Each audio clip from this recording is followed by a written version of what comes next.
Welcome to this edition of Board Report for the month of January of 2012. I'm Celia Longoria, and I'm joined by our Superintendent of Schools, Mr. Antonio G. Limon. This month, the board members held a public hearing to listen to the Academic Excellence Indicator System, and Mr. Limon's here to talk to us about that topic and other topics that the board members approved. We also honored the board as part of School Board Recognition Month. This month was declared School Board Recognition Month by Texas Governor Rick Perry, and it's an item that's put out by the Texas Association of School Boards. And this year, the theme was helping our kids shine. Mr. Limon's here to talk to us about that and all the other topics that the board members approved. Welcome, Mr. Limon. Thank you, Celia. It was a pleasure to be here. Let's talk about the public hearing. Public hearing, we're required by law to have one every year once the AEIS report comes out. This will be the, next year we're not scheduled to have one because the evaluation system is new. We're going into STAR. There's really a big question mark as to what the standards are going to be. So there will not be an evaluation per se next year. So this AEIS report basically ended the tenure of what we know as TAKS, which is the Texas Assessment of Knowledge and Skills. Within that period that started, I believe, back in 2002 and ended last year with the 2010 school year, our district had definite growth. In fact, it was pointed out that we increased in science, for example, over 35 percentage point over that time. Our scores were good enough this last year to have been a recognized district. We met it academically. The reasons we were not recognized were for the two reasons that were pointed out last night, that we had two low-performing campuses. Those two low-performing campuses, one was based on the dropout rate, where we had two more students than what the norm would have been. And those students were found in another district in the state of Texas, but they were found after the date that it is allowed for you to find them.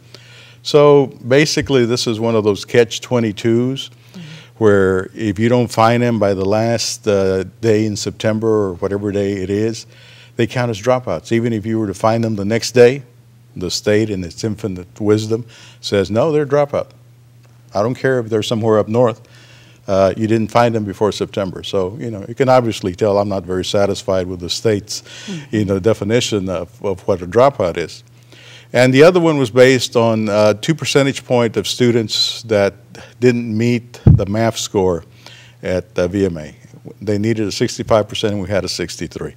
So those two areas kept us from being a recognized district. But academically, overall, we did have the scores for a recognized district.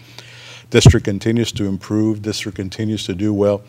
And as it was stated last night, with the STAR coming in, the STAR and the end of course, EOC stands for end of course, and STAR stands for State of Texas Assessment of Academic Readiness. There's no standard set yet, so we really don't know what passing is going to be. They haven't set the standard. So there won't be a public hearing next year until the following year.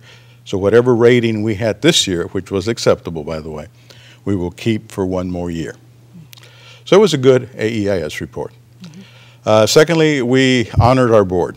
And as it was stated, these are ladies and gentlemen that work tirelessly with no pay. They volunteer their time. Somebody referred to us last night as a thankless job, which really it is. I can assure you that it's very few times somebody will walk up to a board member and tell them, thank you for serving, while it's many times that somebody will walk up to a board member with a complaint, with a concern, with a gripe, and they have to listen to it and act on it if it's vital that they act on it. But it is a thankless job, but we wanted to thank all the ladies and gentlemen that serve on our board for the diligent work, for the hard work that they do, which benefits our students.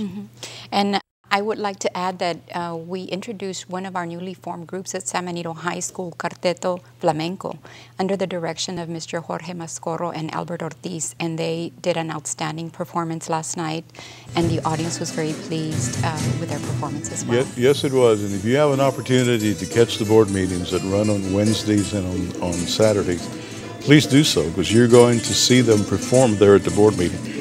And I honestly, if you listen to them and if you listen to a recording of the professionals that do this, you can't tell the difference. You know, these students are really way above when it comes to this talent that they have. And don't take my word for it, just listen to it on TV during the board meeting. You'll see how good they actually are, and their teachers will be congratulated. Mr. Pettis, Director of Bands, will be congratulated for this program.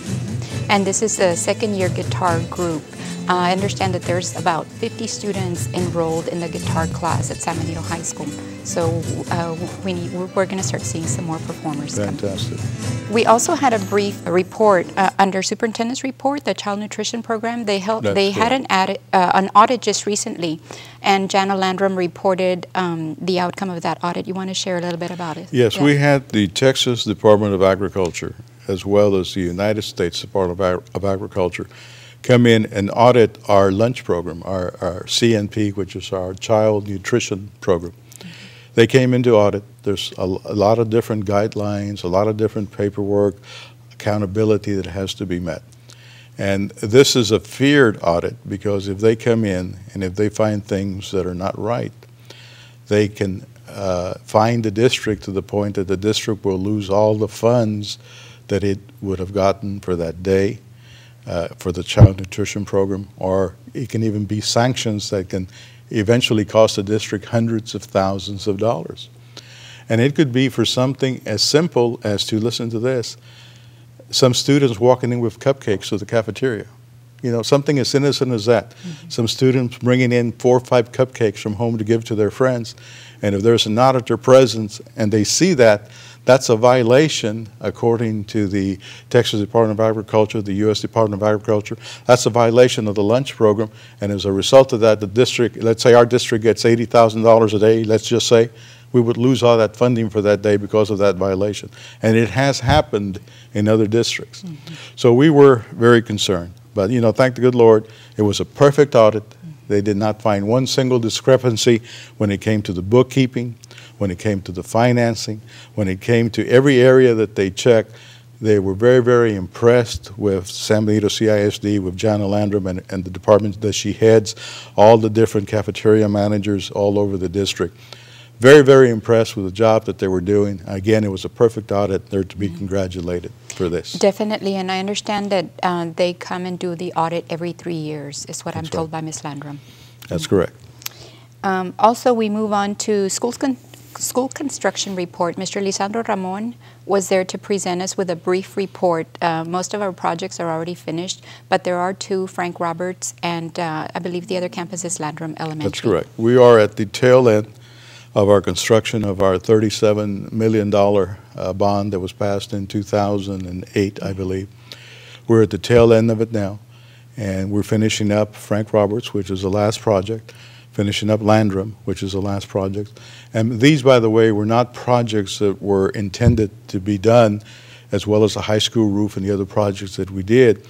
It was just that we were able to manage our $37 million so well that we finished building all the projects that we had and had about $5 million left over that we were able to use in Frank Roberts, where they desperately needed a cafeteria and they needed, you know, that additional wing to be remodeled there, to be demolished and rebuilt. So we're very fortunate to Mr. Lisandro Ramon, our construction manager department, was very frugal with the funds. Our board very frugal with the funds, approving the projects, getting them in on time, getting the best bids possible during the time. Everything worked out well, and as I said, we're at the tail end of it, and pretty soon you will not hear any more construction reports because we'll be finished with construction. Wow, that's very good to hear. Very good news. I believe we've covered all the major topics that board members approved. That was about it. I will touch on another area that was covered last night, which was the windstorm insurance. It went by as a consent item, and also our annual audit went by as a consent audit. So let me touch on those two. Sure. Our annual audit, we are audited every year as a requirement by our particular audit firm, is Long Shelton out of Harlingen. They conduct a thorough audit of all our books, okay? And everything came out as expected. Everything was normal. There was no significant findings of any sorts of discrepancies in the audit.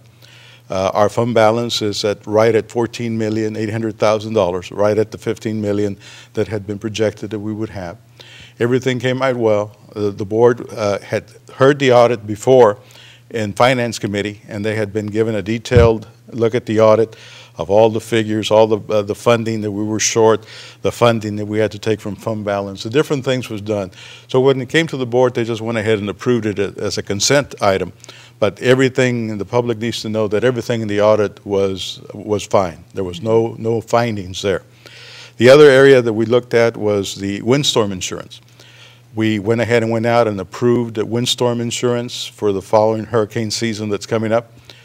District bought a blanket $10 million policy per location, not per location, but per building. There was a difference. I think the premium for it was a bit over $300,000. But we went with the best option, which means that instead of a certain deductible per location, which was 2%, we're going to have a 2% deductible per building, which is of advantage to the district. And there was only about a $14,000 difference in that premium. That also was discussed in committee, therefore it went as a consent item last night. But those are two areas that we continue to prepare and continue to be ready in case we happen to get hit by a hurricane with strong winds. Mm-hmm. And we do live close to the coastal area, and we have no way of predicting whether or not we're going to be hit with those, so it's always good to be prepared. That's correct. Mm-hmm. Alrighty, Mr. Limon, thank you for being here with us and sharing some information regarding our January board meeting. Okay. We appreciate it. Our pleasure. That's it for this edition of Board Report. Thanks for watching, and we'll see you next time.